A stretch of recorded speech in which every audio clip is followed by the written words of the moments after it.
आज हम लोग बात करें प्रेफरेंस शेयर्स के बारे में। फिर इसके बाद उसके टाइप्स क्या क्या हैं and what are the difference between preference share and equity share. Preference share का मतलब दोस्तों वो शेयर्स है जिसके पास अधिकार है। किस तरह का अधिकार है? दो तरह के अधिकार है। पहला है डिविडेंड के पेमेंट के ऊपर प्रायोरिटी का अधिकार किसी भी दूसरे शेयर होल्डर्स के मुकाबले। दूसरा अधिकार है कैपिटल के रीपेमेंट का अधिकार, सबसे पहले मिलने का अधिकार दूसरे शेयर्स के मुकाबले। तो ये दो पॉइंट है PR, payment of dividend and repayment of capital. Priority over payment of dividend and priority over repayment of capital. तो इसके क्या क्या टाइप्स हैं? तो उसका ममोनिक है दोस्तों DCRT। डी फॉर डिविडेंड के पेमेंट के हिसाब से दो तरह के प्रेफरेंस शेयर्स होते हैं, कुमुलेटिव, नॉन कुमुलेटिव। कुमुलेटिव का मतलब क्या है? नाम ही है कुमुलेट यानी एक्यूमुलेट यानी जमा हो जाना। जमा हो जाना का मतलब क्या है? किसी साल अगर कंपनी ने प्रॉफिट नहीं कमाया तो वो बेचारे प्रेफरेंस शेयर होल्डर्स को दे नहीं पा रही है, तो जितना अमाउंट वो दे नहीं पाई उसको एरियर के तौर पर कंटिजेंट लायबिलिटी के हेडिंग में बैलेंस शीट में शो किया जाएगा और उस एरियर को नेक्स्ट ईयर टाना जाएगा कैरी फॉरवर्ड करके। अगर नेक्स्ट ईयर में अच्छा प्रॉफिट है तो उस एरियर को दे दिया जाएगा। अगर नेक्स्ट ईयर में भी प्रॉफिट नहीं होता उसके बाद भी उसको ले जा कैरी फॉरवर्ड करते रहेंगे जब तक कि उस एरियर का पेमेंट ना हो जाए। तो इस हिसाब से हम लोग बोल सकते हैं, इस हिसाब से क्या बोल सकते हैं कि जो कुमुलेटिव प्रेफरेंस शेयर होल्डर्स है उनका अधिकार है कि उनका एरियर को पेमेंट करे कंपनी। तो उनका अधिकार है कि वो रिकवर करे डिविडेंड के एरियर को। लेकिन नॉन कुमुलेटिव, जैसा कि नाम ही उल्टा है, नॉन कुमुलेटिव नहीं, यानी कुमुलेट नहीं होगा, एक्युमुलेट नहीं होगा। जिस साल प्रॉफिट है उस साल मिलेगा, जिस साल कंपनी एडिक्वेट प्रॉफिट नहीं करती है अर्न तो उसको कोई डिविडेंड नहीं मिलेगा। और जो अनपेड डिविडेंड है वो भी सब्सिक्वेंट साल में यानी उसके आने वाले वर्षों में भी कैरी फॉरवर्ड नहीं होगा दोस्तों। नॉन कुमुलेटिव यानी कुछ नहीं मिलेगा, इस साल कुछ है तो मिलेगा, नहीं है तो नहीं मिलेगा, सिंपल। और कन्वर्टिबिलिटी के हिसाब से अगेन दो तरह के डिविडेंड होते हैं। कन्वर्टिबल, जैसा कि नाम है कन्वर्टिबल। तो क्या कन्वर्टिबल? मतलब प्रेफरेंस शेयर हैं, कुछ एक पीरियड के बाद 10 साल के बाद वो इक्विटी शेयर में कन्वर्ट हो जा सकते हैं। तो ऐसे शेयर्स को हम लोग बोलेंगे कन्वर्टिबल प्रेफरेंस शेयर्स। दूसरा है नॉन कन्वर्टिबल प्रेफरेंस शेयर, जो कि ऐसे प्रेफरेंस शेयर जो कि कभी कन्वर्ट नहीं होंगे इक्विटी शेयर्स में, तो वो non convertible preference shares. Number तीसरा बेसिस ऑफ डिफरेंस है वो है रिफंड ऑफ कैपिटल। यानी कुछ रिडीमेबल प्रेफरेंस शेयर्स होते हैं जिनका कि एक फिक्स्ड पीरियड होता है कि 10 साल के बाद उनका कैपिटल वापस उनको मिल जाएगा, तो वो रिडीमेबल हम लोग बोल देते हैं। इरिडीमेबल से मतलब यह है कि जब तक की कंपनी चल रही है तब तक उस प्रेफरेंस शेयर होल्डर को पेमेंट नहीं मिलेगी, लेकिन हाँ जब कंपनी विंडिंग अप के अंदर जाएगी, डिसॉल्व हो जाएगी, तब तो मिलेगा ही उसको, और तब इक्विटी शेयर होल्डर से पहले ही मिलेगा। ये तो राइट ही है ना प्रेफरेंस शेयर होल्डर्स का। आगे क्या है? चौथा जो बेसिस ऑफ डिफरेंस है वो है पार्टिसिपेशन की बेसिस पर। कुछ ऐसे प्रेफरेंस शेयर्स होते हैं दोस्तों। रिपेमेंट को एक बार फिर से बोलिए। रीपेमेंट का मतलब है कि कैपिटल जो है, जो मूलधन मैंने लगाया, मान लो 50 लाख रुपए मैंने प्रेफरेंस शेयर होल्डर्स को मैंने लगाया है। अब वो 50 लाख में 10% कितना होगा? 50 लाख का 10% 5 लाख होता है।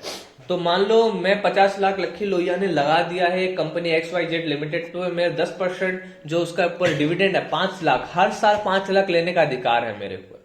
और मैं चाह रहा हूं 10 साल बाद वो 50 लाख मुझको मिल जाए, क्योंकि मैंने ऐसा ही प्रेफरेंस शेयर खरीदा है, रिडीमेबल प्रेफरेंस शेयर ही खरीदा है जो 10 साल बाद मुझको 50 लाख मिल जाए।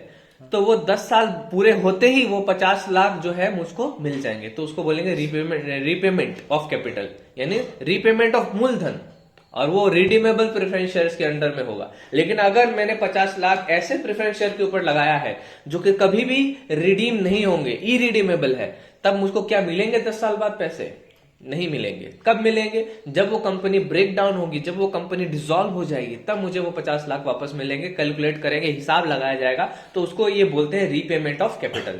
Are you clear with it?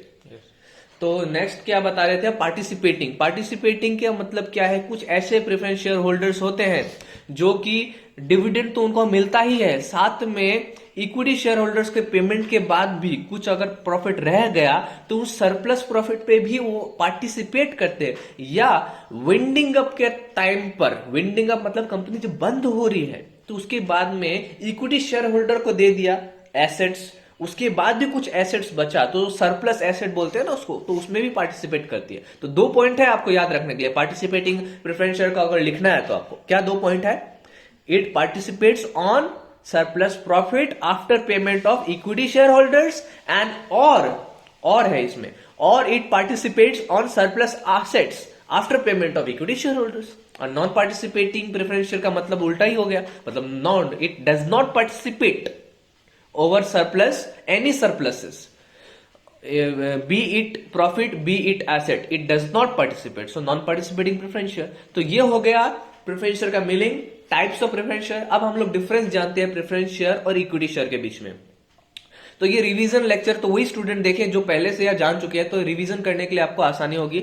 तो प्रेफरेंस शेयर और इक्विटी शेयर का डिफरेंस क्या है, रेट ऑफ डिविडेंड, यानी रेट ऑफ डिविडेंड के बेस में क्या, उसमें मोनिक आपको पता होना चाहिए, मैंने पहले क्लासेस में बताया था। RAPPVM, RAPPVM of rate of dividend, यानी फिक्स रहेगा प्रेफरेंस शेयर के अंदर में, और इक्विटी शेयर में फ्लक्चुएट होता रहेगा, चेंज होता रहेगा। एरियर ऑफ डिविडेंड, हाँ क्योंकि कुमुलेटिव प्रेफरेंस शेयर होता है तो उसमें एरियर हो सकता है in case of preference share, लेकिन इक्विटी शेयर में किसी भी तरह का एरियर नहीं है। कोई भी प्रॉफिट है वो भाई साहब इक्विटी शेयर होल्डर का है, कोई भी लॉस है उसी को बियर करना पड़ेगा, because he is equity shareholders are he और she is the equity are the real owners of the company, so that's why they have to bear the loss as well as enjoys the profit.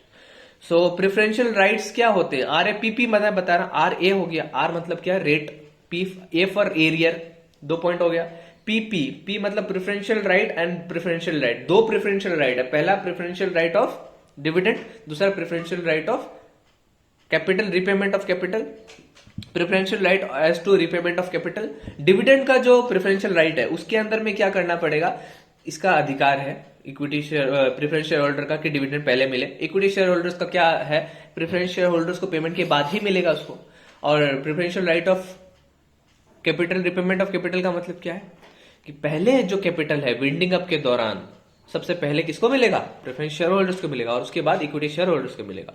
अब VM बताया मैंने, voting right, voting right नहीं होता preference share holders के पास क्योंकि वो मालिक नहीं है।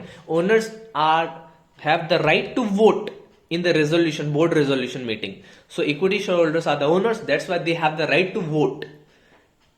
उस वोट के हिसाब से ही कोई डिसीजन लिया जाएगा उस कंपनी के अंदर, कंपनी का फ्यूचर डिसाइड किया जाएगा, इक्विटी शेयर होल्डर्स ही डिसाइड करेंगे क्योंकि they owners decide the future of the company. So M मतलब क्या है, VM, M का मतलब है मैनेजमेंट में पार्टिसिपेट करने का अधिकार। तो प्रेफरेंस शेयर होल्डर्स के पास कोई अधिकार नहीं है मैनेजमेंट में पार्टिसिपेट करे, लेकिन इक्विटी शेयर होल्डर्स के पास अधिकार है कि वो मैनेजमेंट में पार्टिसिपेट कर सकते हैं। This is lucky signing off.